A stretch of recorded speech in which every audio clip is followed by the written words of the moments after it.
వక్ఫ్ board మనం అందరం చూస్తూనే ఉన్నాం. వక్ఫ్ బోర్డ్ ఎట్లా ముంగడు పోతుంది, ఏం పోతుంది.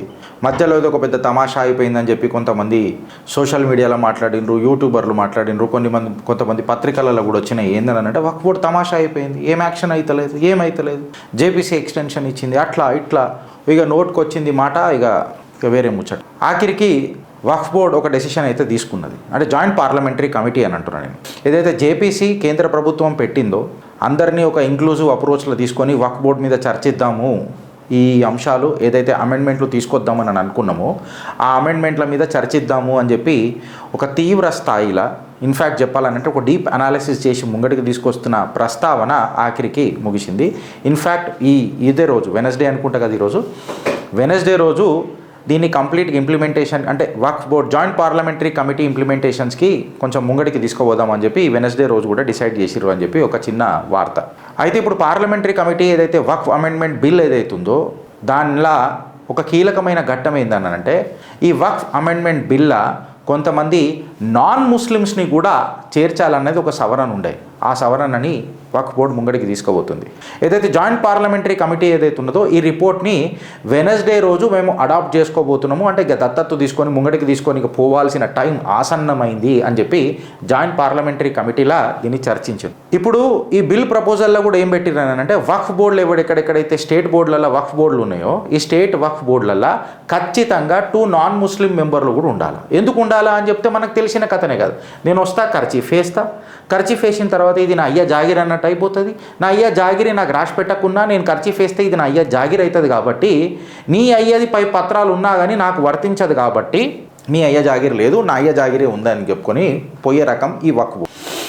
కోర్టుకో అని అంటారు. కోర్టుకు ఎవడు ఉంటాడు, మళ్ళీ వక్ఫ్ ట్రిబ్యునల్ అలా ఎవడు ఉంటాడు, ఈ ముస్లిం మౌల్వీగాళ్ళే ఉంటారు. ఈ మౌల్వీగాళ్ళు మనకు తీర్పిస్తారా? ఇయ్యరు కదా. సో ఇందులో ఏమంటారు అంటే, ఇలా 2 నాన్ ముస్లిం మెంబర్లు కూడా ఉండాలి. అప్పుడే కదా నాన్ ముస్లిమ్స్ల బాధ తెలుస్తుంది. ఏకపక్ష తీర్మానాలు ఇయనిక మీ అయ్యా జాగిరా అని అన్నది వక్ఫ్ అమెండ్మెంట్ బిల్ అట్లా పెట్టిండ్రు. అంటే ఇంత ఘాటుగా పెట్టలే, నేను చెప్తా కదా ఇక గట్టనే చెప్పిన. అపోజిషన్ పార్టీస్ ఏంటంటే ఇక దీన్ని స్ట్రాంగ్లీ క్రిటిసైజ్ చేస్తున్నాయి. ఇక అపోజిషన్ పార్టీస్ అంటే ఎవరు ఉంటారు ఫ్రెండ్స్? ఈ బిల్ని వెనకటికి తీసుకొచ్చిన కాంగ్రెస్ హీన చరిత్ర, అఖిలేష్ యాదవ్, సెక్యులర్ పార్టీ అని చెప్పుకొని పార్టీ పేర్లని ముస్లిమీన్ అని పెట్టుకున్న అసదుద్దీన్ ఓవైసీ, అంటే మన ఉన్నాడుగా గంగా జమున తైసి పిగుడు మొగుడు, వీళ్ళందరూ దీన్ని అపోజ్ చేస్తున్నారన్నట. ఘంటా బీ కుచ్ ఫరక్ నై పడతా, ఘంటా బీ కుచ్ ఫరక్ నై పడతా, మీరు ఏం పిక్కుంటారో పిక్కుర్రి అని అన్నట్టు జేపీసీ ముంగడిపోతుంది.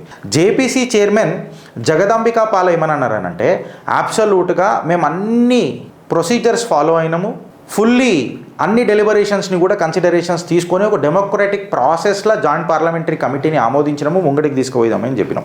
ఇక డిఎంకే రాజా తెరా బజేగా బాజా తెరా రుక్ అని అన్నట్టు ఆయన ఏమంటాడంటే, ఈ కమిటీ అయితే ఒక జోక్ అని అనంట. ఎస్ కరెక్టే, జోకే, నీకు జోకే, నువ్వు జోకేటోడివి కదా, నువ్వు ఎవడెవడు ఎట్టెట్టో జోక్తావో ఏమేమి జోక్తావో మాకు తెలియదు, అందుకే నీకు అన్ని జోకే అనిపిస్తాయి రాజా.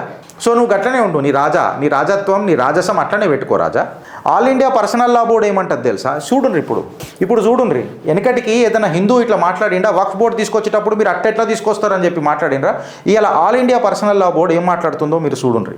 వాళ్ళు ఏమంటారనంటే, యూనిఫామ్ సివిల్ కోడ్ అయినా లేకపోతే మన యూనిఫామ్ సివిల్ కోడ్ ఉత్తరాఖండ్లో తీసుకొచ్చారు కదా, యూనిఫామ్ సివిల్ కోడ్ అయినా లేకపోతే వక్ఫ్ అమెండ్మెంట్ బిల్ అయినా ఖచ్చితంగా దాన్ని మనం ఫైట్ చేయాలా, ఖచ్చితంగా రోడ్ల మీదకి రావాలా, ఫైట్ టు ఫినిష్ అంట. ఏంది ఫైట్ టు ఫినిష్? इसको खत्म करने के लिए अपने को लड़ना है, రోడ్డు पे उतरना है, दंगे పస్లే करना है. ఒక్క హిందూ ధర్మంలో పుట్టిన బంధువు ఎన్నడైనా ఇట్లాంటి నోటుకొచ్చిన రాడికల్ మాటలు మాట్లాడిండా? ఇక ఆల్ ఇండియా ముస్లిం పర్సనల్ లా బోర్డు మాట్లాడుతుంది. దీనికి వత్తాసు వలకే ఏ పార్టీ అయినా ఇక వాళ్ళకు గడ్డపార దించాలన్నా వద్దానన్నది మీ కమెంట్ రూపంలో చెప్పండి. వాళ్ళు ఏమంటారనంటే, నేషన్ వైడ్ మూమెంట్ చేస్తారట. నేషన్ వైడ్ మూమెంట్లు చేసి మొత్తం స్ట్రీట్స్లల్లా జైలు బరో ఆందోళన పెడతారట. ఇదే ధమ్కి వెనకటికి కూడా రామ్ మందిరం అప్పుడు ఇచ్చినప్పుడు ఏమన్నాడు గాయవాలా, యాదున్నదా ఒకసారి మాట, ఆ ఫైసలా సునాయి మేబీ దేఖ్తాం కోన్ మైక్కలా లాకే టాపటైరేగా, కేవలం ఫైసలా సునాయి. భారత రాజ్యాంగం ఇది, బాబర్ రాజ్యాంగం కాదు, భారత రాజ్యాంగం. భారత రాజ్యాంగంలో రాజ్యాంగానికి ఎవరైతే కట్టుబడి ఉంటారో వాళ్ళు ఉంటారు తప్ప కట్టుకథలు చెప్పి షరియా అన్నట్టు ఏం నడవదు. ఉత్తరాఖండ్ ముస్లిమ్స్లను కూడా రెచ్చగొడుతున్నారు. ఏమన్నానంటే, ఈ రిలీజియస్ లాస్ ఏవైతే ఉన్నాయో అవి మనకందరికీ ఇది అది ఎక్సెట్రా అది ఇదని మాట్లాడుతారు. ఇంకొక తొందరపడి ఒక కోయిల ముందే కూసింది అని ఒక పాట ఉంటుంది కదా, ఆ పాట ప్రకారము గంగా జమున తహసీబ్ అసదుద్దీన్ ఓవైసీ ఏం మాట్లాడతాడంటే, ఒక అడుగు ముంగటికేసి हमारे जमीन हमारे से छीने जा रहा है, तुम्हारा अब्बा का खेती कहाँ पे बैठा है यार, जमीन पूरा तुम्हारा अब्बा का खेती है क्या, कहाँ से जाएगा, మీ అయ్యే జాగిరా మా అయ్యే జాగిరా ఎవడయ్యే జాగిరో భూమి ఆడి దగ్గర ఉండాలి. మన మస్జిద్లు కూలగొడతారు వక్ఫ్ వచ్చిన తర్వాత, వక్ఫ్ అమెండ్మెంట్ బిల్కి మస్జిద్కి ఏం సంబంధం చెప్పు, నువ్వు ఆడ ఇల్లీగల్ మస్జిద్ కడితే ఖచ్చితంగా సంబంధం. ఫ్రెండ్స్ వీళ్ళు చెప్పే దోగులపన మాటలలో ట్రాప్లో పడకుండ్రి. ఎందుకు చెప్తున్నానంటే వీళ్ళు చెప్పేది ఒకటి ఆడ ఉంటుంది ఒకటి. వక్ఫ్ అనేది ఒక ల్యాండ్ మాఫియా, కరెక్ట్గా చెప్పాలనంటే ల్యాండ్ జిహాద్.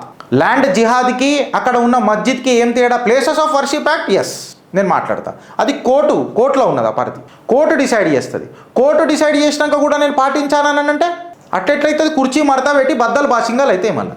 భారత రాజ్యాంగంలో ఎవరైతే డెమోక్రటిక్ ప్రాసెస్లో ఏదైతే పిల్లర్స్ ఆఫ్ డెమోక్రసీ ఉన్నదో అందులో అత్యున్నత న్యాయస్థానం ఏదైతే డిసైడ్ చేస్తుందో అది ఖచ్చితంగా ఉండాలి.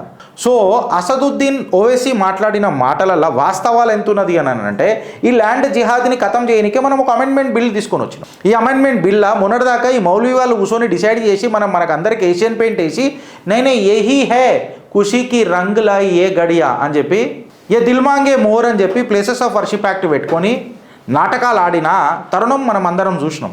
సో ఆ తరుణంలో ఈ అమెండ్మెంట్ బిల్ వచ్చినప్పుడు వీళ్ళు వక్ఫ్ అమెండ్మెంట్ బిల్ వస్తే మన మస్జిద్లు మనం కోల్పోతాము అని అంటే, మస్జిద్లకు వర్షిప్ యాక్ట్ మన అమెండ్మెంట్ బిల్కి ఏం సంబంధం? ప్లేసెస్ ఆఫ్ వర్షిప్ యాక్ట్ అత్యున్నత న్యాయస్థానం డిసైడ్ చేసినాక మాట్లాడుతుంది.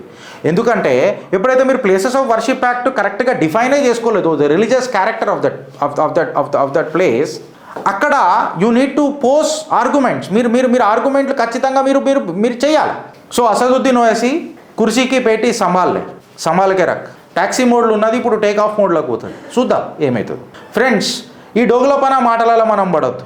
అండ్ మోర్ ఓవర్ అబ్సల్యూట్గా నోరు ఎక్కడ జారకుండా, అడ్డమైన కమెంట్లు మనం పెట్టకుండా ప్యూర్ సబ్జెక్టివ్లో పోదాం.